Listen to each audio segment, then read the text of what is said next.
दोस्तों नमस्कार। आज का हमारा टॉपिक है भारतीय राष्ट्रीय कांग्रेस।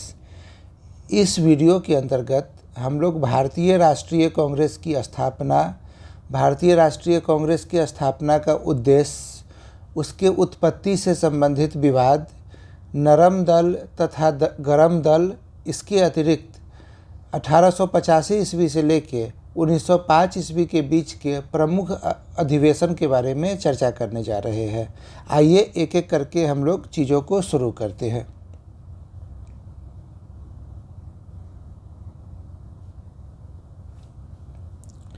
भारतीय राष्ट्रीय कांग्रेस, इसकी स्थापना 1885 ईस्वी में हुई थी।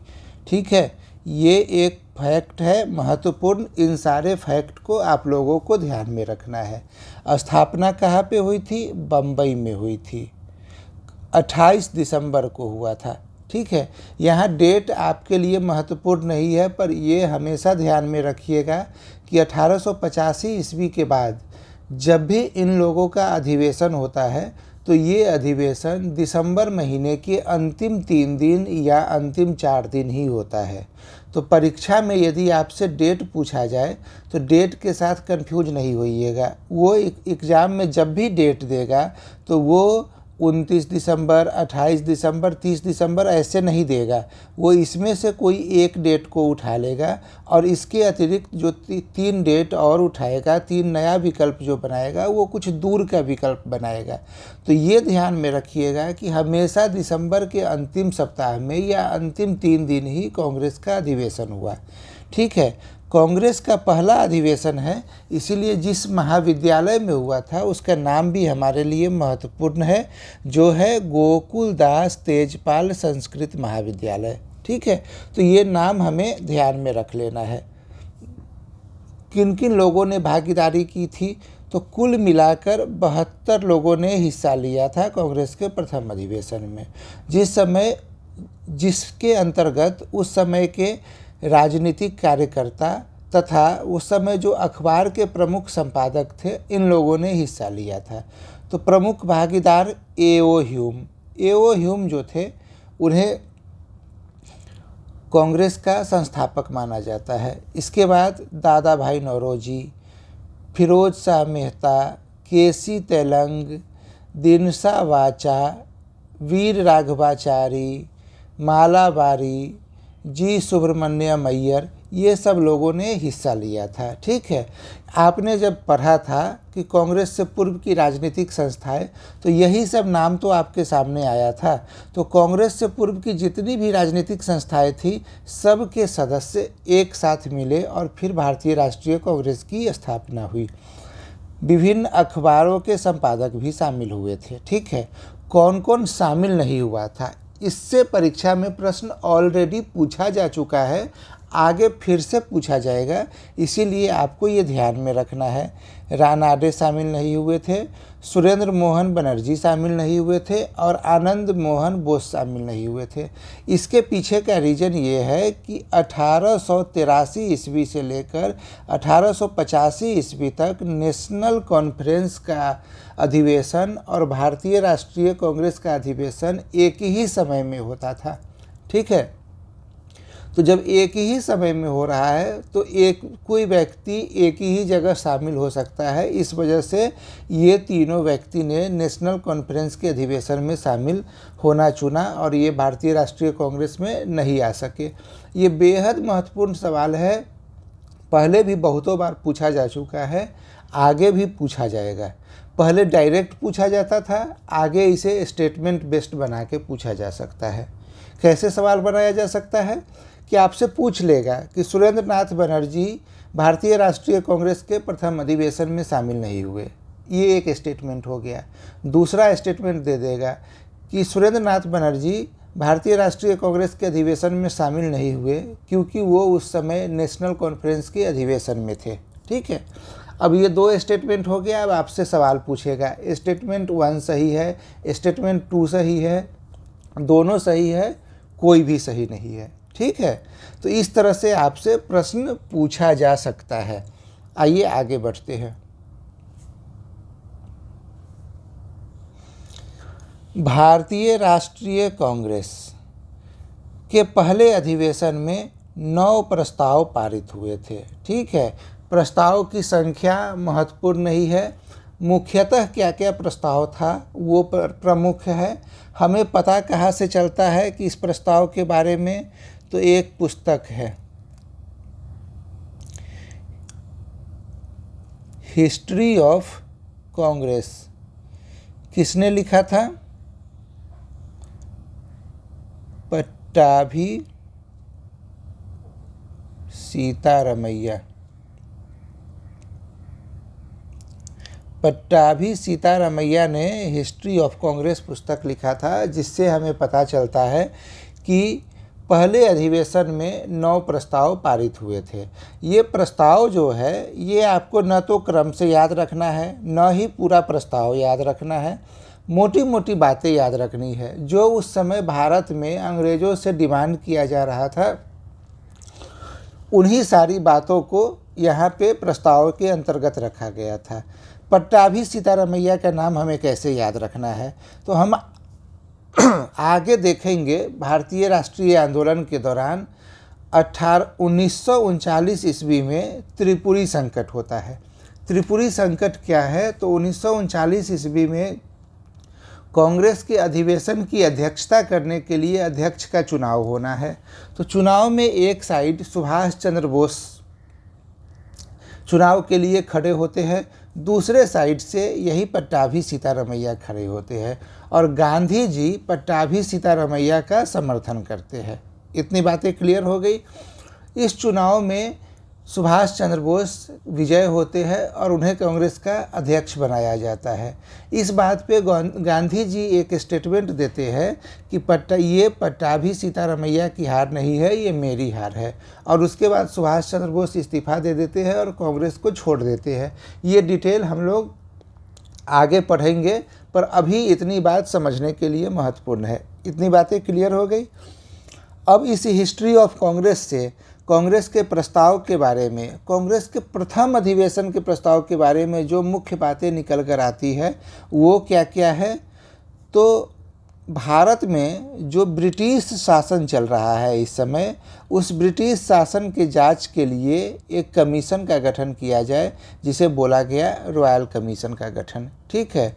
दूसरा, इंडिया काउंसिल। इंडिया काउंसिल क्या है, तो भारत में किस प्रकार का शासन चलाया जाए, इसके लिए लंदन में एक इंडिया काउंसिल का गठन किया गया था। क्लियर है।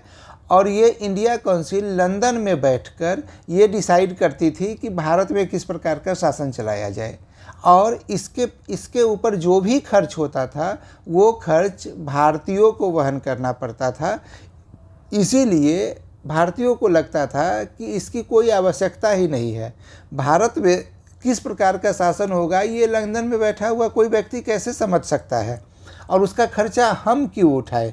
तो इसीलिए इसे समाप्त करने की मांग की गई। ठीक है। आईसीएस की परीक्षा भारत में हो तथा उसकी उम्र सीमा में वृद्धि की जाए, ये बात हुई थी। आप लोग जब लीटन पढ़ रहे थे तो आपने देखा था कि लीटन ने कहा था ब्रिटिश पार्लियामेंट से कि भारतीयों को आईसीएस की परीक्षा में बैठने की अनुमति न दी जाए। ऐसा प्रस्ताव लीटन ने दिया था। इस प्रस्ताव को अस्वीकार कर दिया गया था। उसके बाद लीटन ने कहा था कि आयु जो है आईसीएस में बैठने की आयु को घटाकर 19 वर्ष कर दिया जाए। इससे क्या होगा, भारतीय इतने कम उम्र में परीक्षा में बैठ ही नहीं सकेंगे। इसी बात के खिलाफ भारतीय राष्ट्रीय कांग्रेस ने ये मांग की थी कि लंदन जाना भारतीयों के लिए संभव नहीं है हमेशा, इसीलिए आईसीएस की परीक्षा सिर्फ लंदन में न होकर भारत में भी हो। और भारत में उस समय जिस प्रकार की शिक्षा का स्तर था, 19 वर्ष के बच्चों के लिए आईसीएस को कम्पीट कर पाना संभव नहीं था। इसीलिए इसके आयु को बढ़ाकर 23 वर्ष कर दिया जाए, ऐसा डिमांड किया गया था। ये बातें क्लियर हो गई। तो ये तीसरी बात हो गई। आगे बढ़ते हैं। फौजी खर्च में कटौती की मांग की गई थी। भारत में जितना भी इनकम होता था उसका लगभग 50% सेना पे खर्च किया जाता था। भारतीय राजनीतिकर्ताओं को ये लगता था कि इतना ज़्यादा खर्च सिर्फ सेना पे करने की कोई आवश्यकता नहीं है। इस खर्च को यदि शिक्षा पे किया जाए, समाज सुधार पे किया जाए, भारतीयों की आर्थिक स्थिति को सुदृढ़ करने के लिए किया जाए तो वो ज़्यादा बेहतर है। सेना पे तो ज़्यादा खर्च ब्रिटिशर्स अपने आप को सुदृढ़ करने के लिए कर रहे हैं, तो इस खर्चा को ख़त्म कर दिया जाए। ये 50% का आंकड़ा करजन के समय में मिलता है। करजन के समय यानी कि भारतीय राष्ट्रीय कांग्रेस की स्थापना के लगभग 15-20 वर्ष बाद की बात हो रही है, लेकिन मोटा मोटी देखा जाए तो ये लगभग 50% ही हमेशा रहा है। ठीक है, अब देखिए अंतिम पॉइंट क्या दिख रहा है हम लोगों को। अपर वर्मा का भारत में शामिल करने की मांग का विरोध किया गया है। डफरिन के समय में तृतीय आंग्ल बर्मा युद्ध होता है। प्रथम आंग्ल बर्मा युद्ध और द्वितीय आंग्ल बर्मा युद्ध आप लोगों को याद होगा, मैंने दसियों बार बताया है। आप लोग ज़रा कमेंट करके बताइए कि प्रथम आंग्ल बर्मा युद्ध और द्वितीय आंग्ल बर्मा युद्ध के समय गवर्नर जनरल कौन था। ठीक है, फटाफट कमेंट कीजिए ताकि मुझे पता चले कि आप लोग वीडियो देख रहे हैं, तो उससे आप लोगों को चीज़ें याद भी रह रही है। आते हैं मुद्दे पे। डफरिन के समय में तृतीय आंग्ल बर्मा युद्ध होता है और तृतीय आंग्ल बर्मा युद्ध के बाद अपर बर्मा को, उत्तरी बर्मा को भारत में शामिल कर लिया जाता है। भारतीयों का कहना है कि बर्मा का कल्चर, बर्मा की संस्कृति, बर्मा मतलब आज के समय का म्यांमार, वो भारतीयों से बिल्कुल अलग है और बर्मा को भारत में न शामिल किया जाए, और इसी वजह से उसका विरोध प्रदर्शन किया गया था कांग्रेसियों के द्वारा अपर बर्मा को भारत में शामिल करने का। ठीक है, इतनी बातें आप लोगों को ध्यान में रखना है। एक चीज़ और, जब भारतीय राष्ट्रीय कांग्रेस की स्थापना होती है उस समय वायसराय कौन था, तो लॉर्ड डफरिन था। ठीक है, ये इतनी बातें हो गई, आइए आगे बढ़ते हैं। अब देखते हैं कांग्रेस के उत्पत्ति से संबंधित विवाद। कांग्रेस के उत्पत्ति के समय बहुत तरह की बातें भारत में चलती है, किस प्रकार के विवाद होते हैं और किस प्रकार का स्टेटमेंट दिया जाता है। उस स्टेटमेंट से परीक्षा में प्रश्न पूछने की संभावना हमेशा बनी रहती है। यही पैटर्न रहा है और परीक्षा में इससे प्रश्न पूछा ही गया है। तो आप ध्यान रखिएगा इस चीज़ को और इसको देखते रहिएगा। एक महत्वपूर्ण शब्द आता है सुरक्षा कपाट, सेफ्टी वॉल्व। सेफ्टी वॉल्व क्या होता है? प्रेशर कुकर देखते हैं हम लोग। प्रेशर कुकर में जब दाल बनाते हैं तो क्या करते हैं, दाल को, पानी को डाल दिया जाता है और उसके बाद उसमें गैस जलाया जाता है। इसके बाद जैसे ही प्रेशर अंदर में बनने लगता है, जब प्रेशर बनता है तो सीटी अपने आप ऊपर उठ जाता है और सीटी बच जाता है, एक्स्ट्रा गैस निकल जाता है।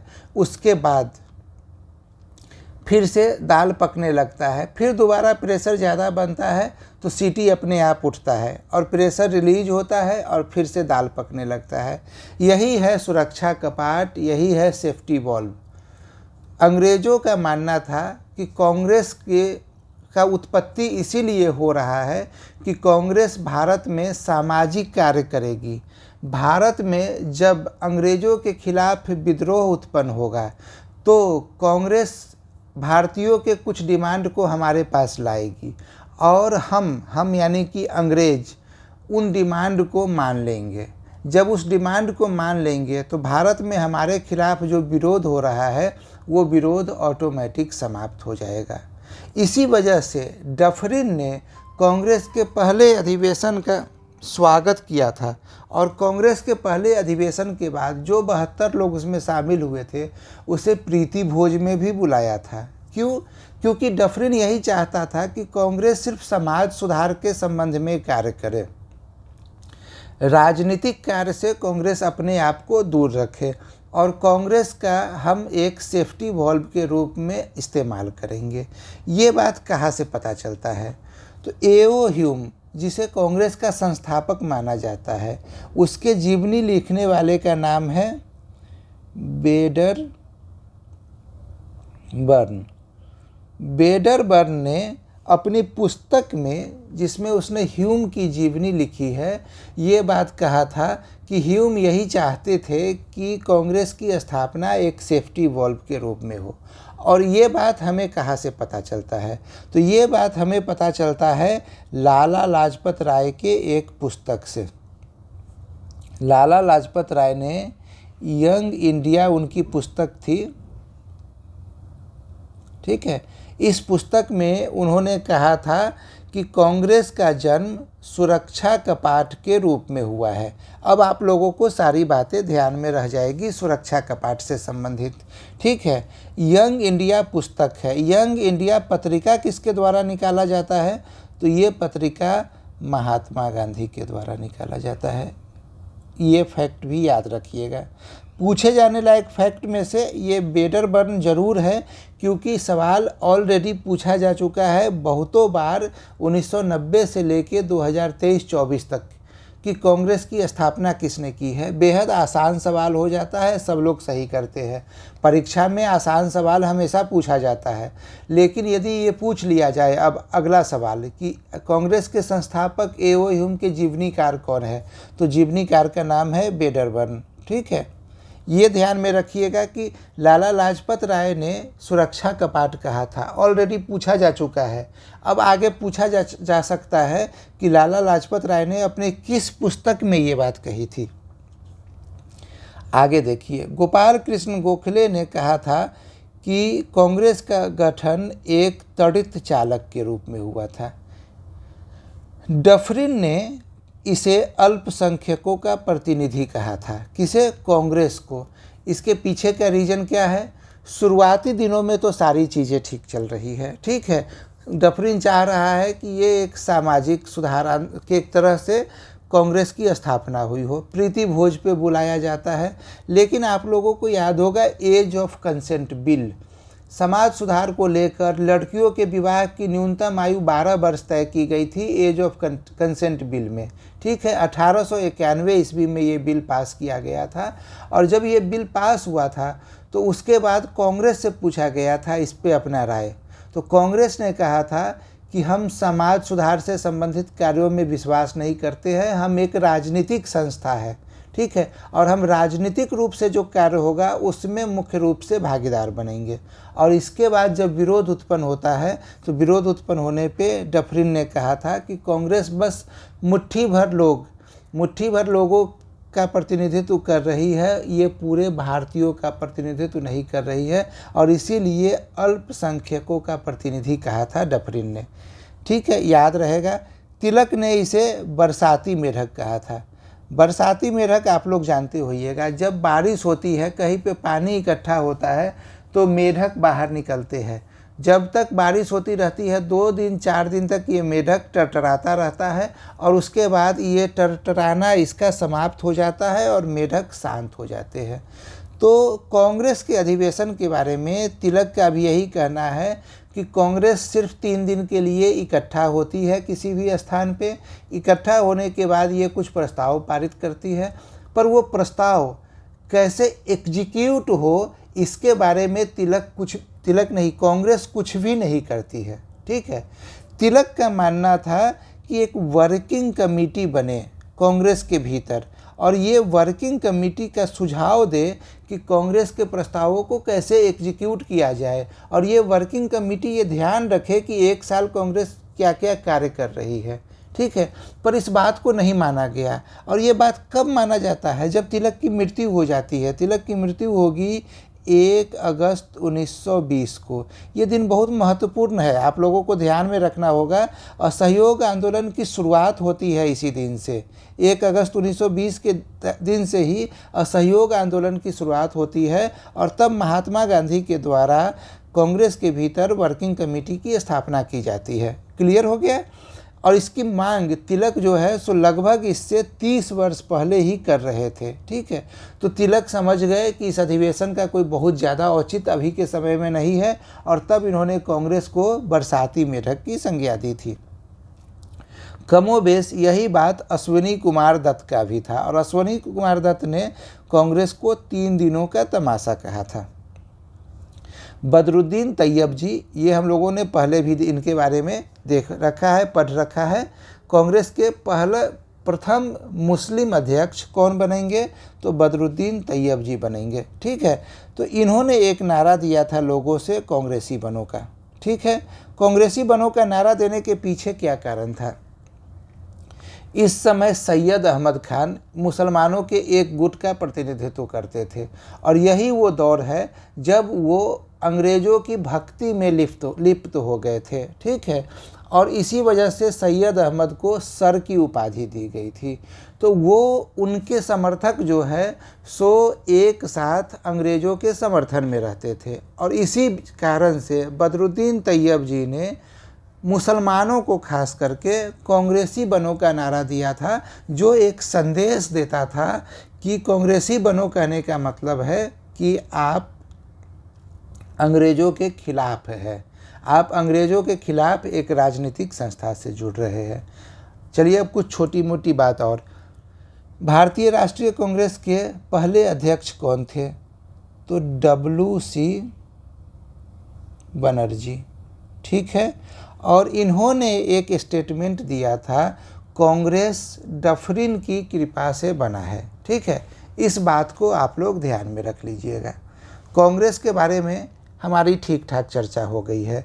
अब 1890 का जो दौर आता है, उस दौर में कांग्रेस दो भागों में विभाजित होने लगती है।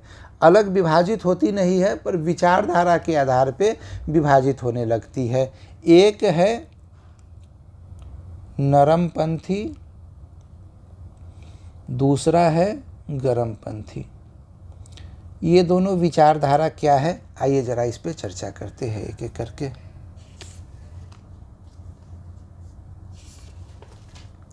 नरमपंथी।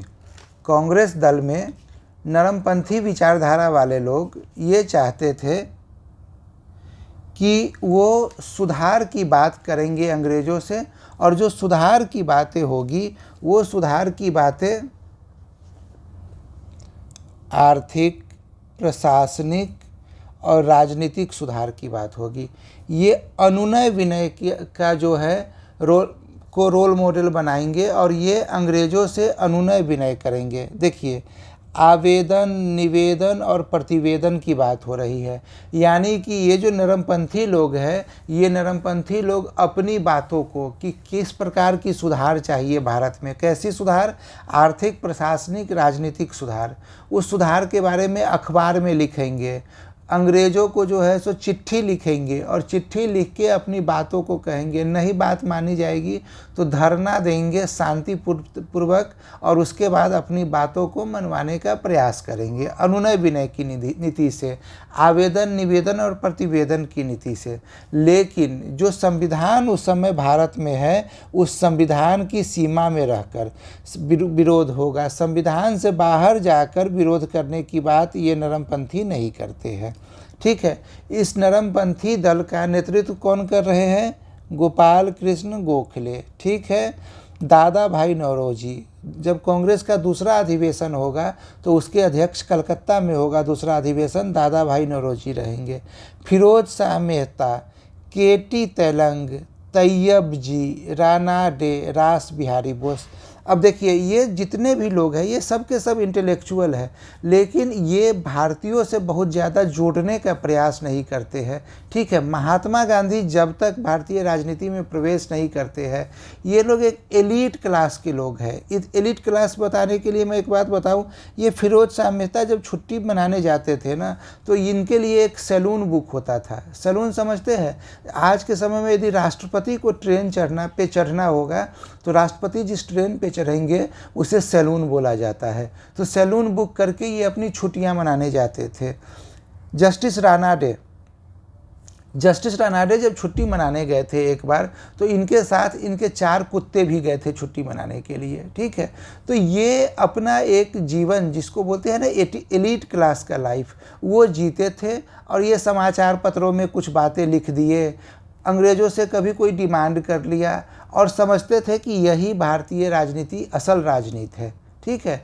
लेकिन जब 1915 ईस्वी में महात्मा गांधी आते हैं, तो महात्मा गांधी के आने के बाद उनके गुरु का नाम आप लोगों को पता है, यही गोपाल कृष्ण गोखले, ये उनसे कहते हैं कि तुम किसी भी दल में शामिल होने से पहले या तुम कांग्रेस में शामिल होने से पूर्व पहले पूरे भारत को समझो। और फिर जब गांधी जी आते हैं तो गांधी जी 1 साल तक भारत के गांव-गांव में भ्रमण करते रहते हैं, और जब गांव का भ्रमण उनका समाप्त होता है तब कांग्रेस के अधिवेशन में, बनारस के अधिवेशन में 1916 ईस्वी में जब वो अपना ऐतिहासिक भाषण देने आते हैं, तो उसमें वो कहते हैं कि ये जो हम लोग यहाँ आते हैं कुछ अच्छी अच्छी बातें करते हैं, कुछ उदारवादी रिपोर्टर हमारी बातों को और हमारे फ़ोटो को पेपर में छाप देता है, ये रियल में आंदोलन नहीं है और इससे अंग्रेज़ भारत छोड़ के नहीं जाएंगे। और यहाँ बैठे हुए लोगों की बात, ये बड़ी बड़ी बातें करना भारतीयों की बातें करना नहीं है। भारतीयों की बातें करनी है तो हमें बात करनी पड़ेगी भारत के 6 लाख गांव में रहने वाले गरीब किसानों की और मजदूरों की, ठीक है। तो ये और वो दौर है। उसके बाद राजनीति जो है में गांधी जी पूरी तरह से पूरे भारत के लोगों को एक साथ शामिल होने की, हर एक वर्ग के लोगों को एक साथ शामिल करके और तब राजनीति को आगे बढ़ाने का प्रयत्न करते हैं, और 15 अगस्त 1947 को देश आज़ाद हो जाता है। आइए वापस विषय पे आते हैं। तो आप लोग ये महत्वपूर्ण नाम याद रखिएगा। नाम कैसे याद रखना है, तो हम गर्मपंथी नेताओं का नाम याद रख लेंगे। गर्मपंथी नेताओं को छोड़ दीजिएगा, बाकी जो बच गए सब नरमपंथी हो जाएंगे, ठीक है। एक क्रांतिकारी नेताओं की बात होती है, वो हम लोग आने वाले क्लास में देखेंगे। अब क्या है, नरमपंथियों की बात हो गई। गर्मपंथी कहते हैं कि हमें स्वराज चाहिए, ठीक है। गर्मपंथी अपनी मांगों में कहते हैं कि हमें स्वराज चाहिए, और गर्मपंथी नरमपंथियों के अनुनय विनय की नीति को भीख मांगने की नीति कहते हैं। और इनका मानना है कि यदि अपनी बातों को मनवाना है तो अपनी बातों को मनवाने के लिए हमें जन आंदोलन करने की आवश्यकता है। वो जन आंदोलन में विश्वास रखते थे। जन आंदोलन के द्वारा सरकार पर दबाव बनाकर सरकार के द्वारा परिवर्तन लाने की जो नीति थी वो थी गर्मपंथियों की। गर्मपंथी 4 प्रमुख नेता जो थे उसे लाल बाल पाल बोला जाता है, और प्लस अरविंद घोष, ठीक है। लाल बाल पाल आप लोग 3री कक्षा से पढ़ रहे होइएगा, तो इसमें ये बाल है, बाल गंगाधर तिलक। अनुनय विनय की नीति को भीख मांगने की नीति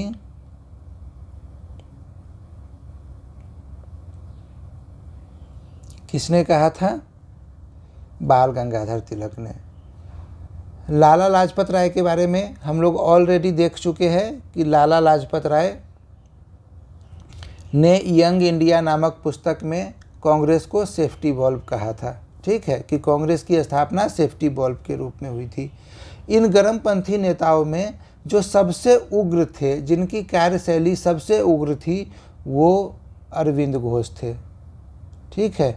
अरविंद घोष के बारे में अभी सिर्फ एक बात हमें ध्यान में रखना है कि इन्होंने नरमपंथियों के कार्यशैली की आलोचना करते हुए एक पुस्तक लिखा था जिसका नाम था न्यू लैम्प फॉर ओल्ड, ठीक है। इस पुस्तक में वो कहना चाहते हैं कि एक नई रोशनी दिखा रहे हैं वो पुराने लोगों के लिए, और ये ओल्ड शब्द का प्रयोग किसके लिए किया गया है? नरमपंथियों के लिए किया गया है। अरविंद घोष के बारे में आगे हम लोग और भी चर्चा करेंगे, लेकिन देखिएगा कि ये नरमपंथी और गर्मपंथी के विचारों के बीच में टकराव 1892 के आसपास से होने लगा, और ये टकराव स्वदेशी आंदोलन के दौरान भी बना रहा। स्वदेशी आंदोलन में हम देखते हैं कि जब 1907 का अधिवेशन होता है तो 7 के अधिवेशन के बाद कांग्रेस का विभाजन हो जाता है, मतलब कि गर्मपंथी कांग्रेस को छोड़ के चले जाते हैं, ठीक है। इसके बारे में हम लोग अगले कक्षा में पढ़ेंगे जब स्वदेशी आंदोलन और बंगाल विभाजन के बारे में चर्चा करने वाले हैं। पर इन लोगों के बीच में टकराव की शुरुआत हो जाती है। तो हमने नरमपंथी और गर्मपंथी के कार्यशैली और कौन कौन से प्रमुख नेता थे इसके बारे में चर्चा कर लिया। अब कुछ आगे और बातों को देख लेते हैं। अब कांग्रेस के भीतर देखिए, एक कांग्रेस की ब्रिटिश समिति की स्थापना की गई थी, ब्रिटिश कमेटी ऑफ इंडिया, ठीक है। इसकी स्थापना लंदन में की गई थी, ठीक है। कब की गई थी? 1889 ईस्वी में। इसके अध्यक्ष कौन थे? तो इसके अध्यक्ष, प्रथम अध्यक्ष डिग्बी थे। ये सवाल ऑलरेडी पूछा जा चुका है। लंदन में जो ये बना था, दादा भाई नौरोजी, बेडरबर्न तथा एओ ह्यूम की मदद से लंदन में भारत से संबंधित राजनीतिक सुधार के लिए जनमत तैयार करना इसका उद्देश्य था। इसके द्वारा एक पत्रिका निकाला गया था जिस पत्रिका का नाम इंडिया था और इसे ही कांग्रेस की पत्रिका कहते हैं, ठीक है। तो कांग्रेस का आधिकारिक पत्रिका कौन है? तो वो इंडिया है। देखिए, डिग्बी ऑलरेडी पूछा जा चुका है, ठीक है।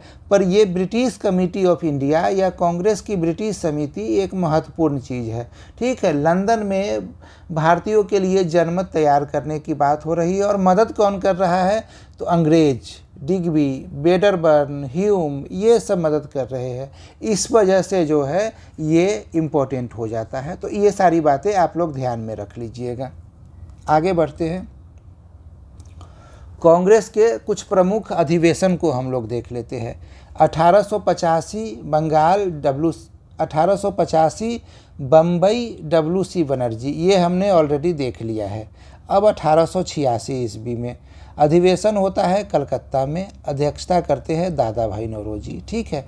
प्रथम 4 अधिवेशन आप लोगों को याद रखना पड़ेगा। अध्यक्ष भी कहा भी हुआ था और अध्यक्षता कहा हुआ था और वर्ष, ठीक है। इसके अतिरिक्त जो महत्वपूर्ण अधिवेशन होगा उसके बारे में मैं संक्षेप में चर्चा करता चलूँगा ताकि आपके दिमाग में वो बातें रह जाए और परीक्षा में जब प्रश्न आएगा तो आप आराम से बना लीजिएगा।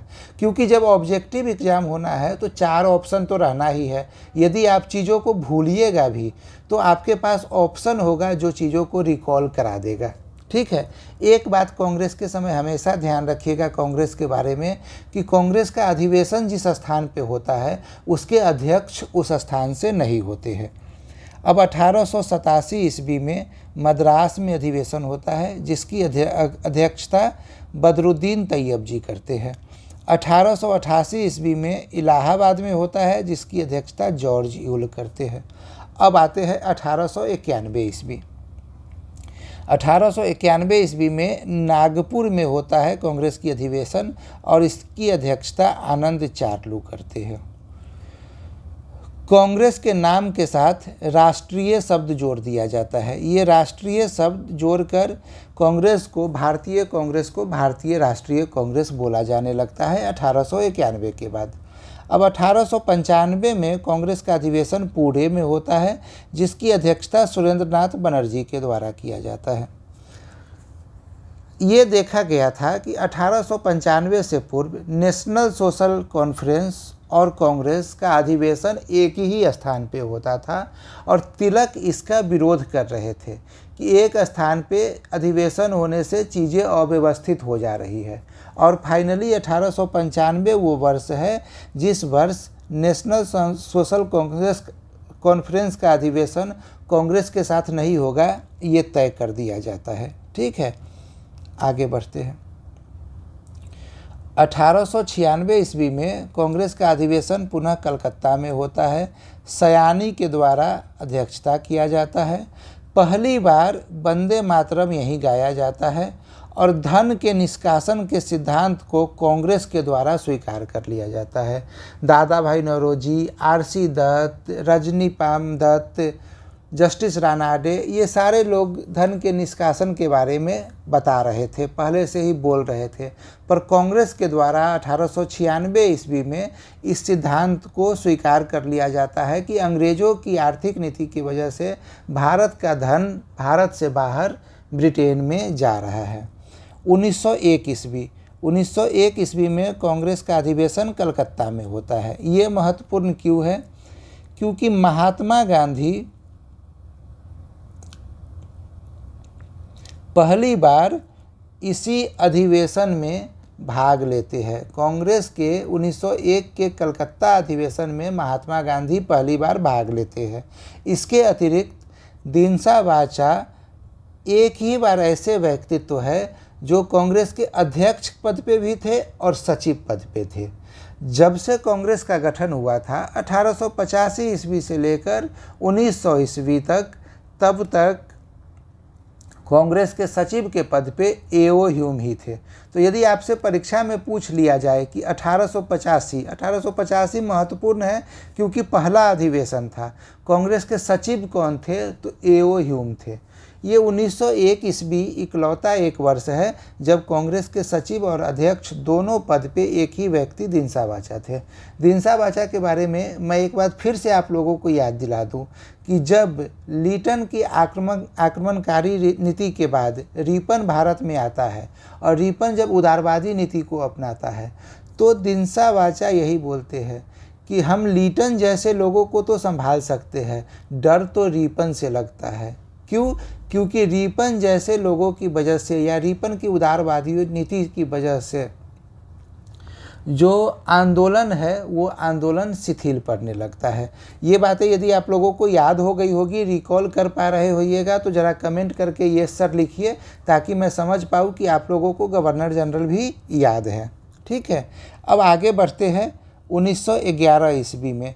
ये 1911 में जानबूझ के यहाँ पे ले आया हूँ क्योंकि जब देखिए वंदे मातरम की बात हो चुकी है 1896 में, तो जनगण मन कब गाया गया था, तो जनगण मन गाया गया था 1911 ईस्वी में।